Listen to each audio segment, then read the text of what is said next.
Wow. Okay, that's the pep talk. Coach is done.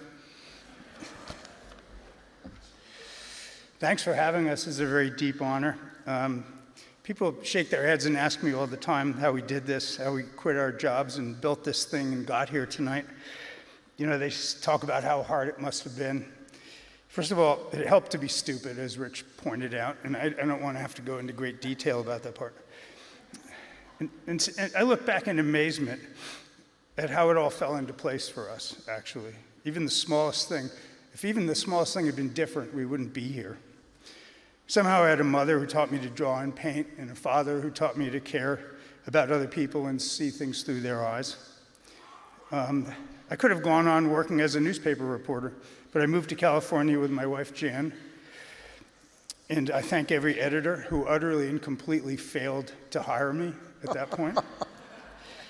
The creative director at McCann in San Francisco, Charlie Martell, could have canceled this meeting that he had with an idiot that he didn't know, but he didn't, and instead he gave me a formula for making an advertising book at home, like from scratch, which was amazing. I had no idea. Stu Hyatt at J. Walter Thompson and Hal Riney at O&M didn't have any reason to pay attention to a person like me, but Riney did, and you know, somehow Riney saw the nothing that I had to offer as something. And it was big. Working for Hal, I could have thought I knew everything already, but I found out that after 28 years on this earth, I knew nothing, and was working for a man who thought his 26-person shop could do the best work in the world. And they really did. It was an amazing thing. Let's stop for a minute and talk about a guy I met at Hal's place. He's the one up here with me tonight.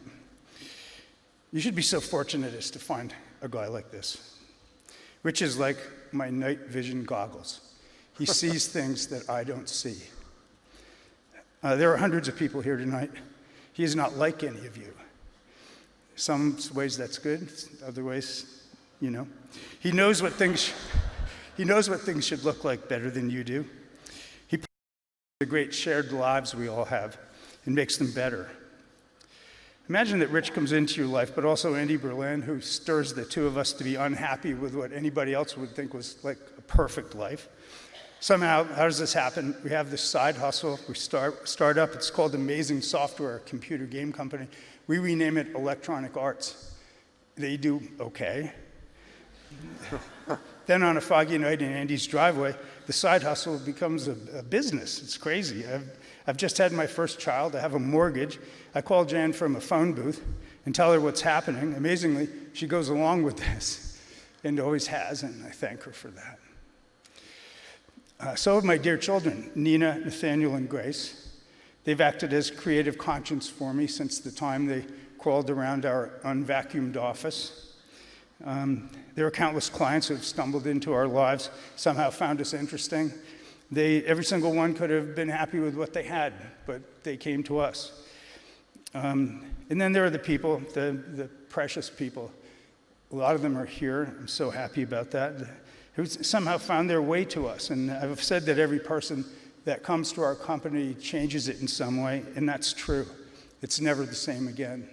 Every person. Finally, there are special people outside our company, a lot of those are here too, who have enhanced our humor, given life-altering advice, suggested iconic scenarios, even handed me full-blown words and scenes and ideas that I've gotten total credit for. It was awesome, thank you. The point is, I didn't do it. It did it to me.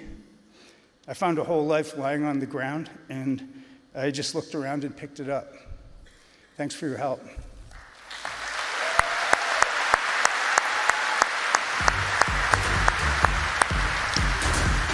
Lions of St. Mark, Jeff Goodby and Rich Silverstein.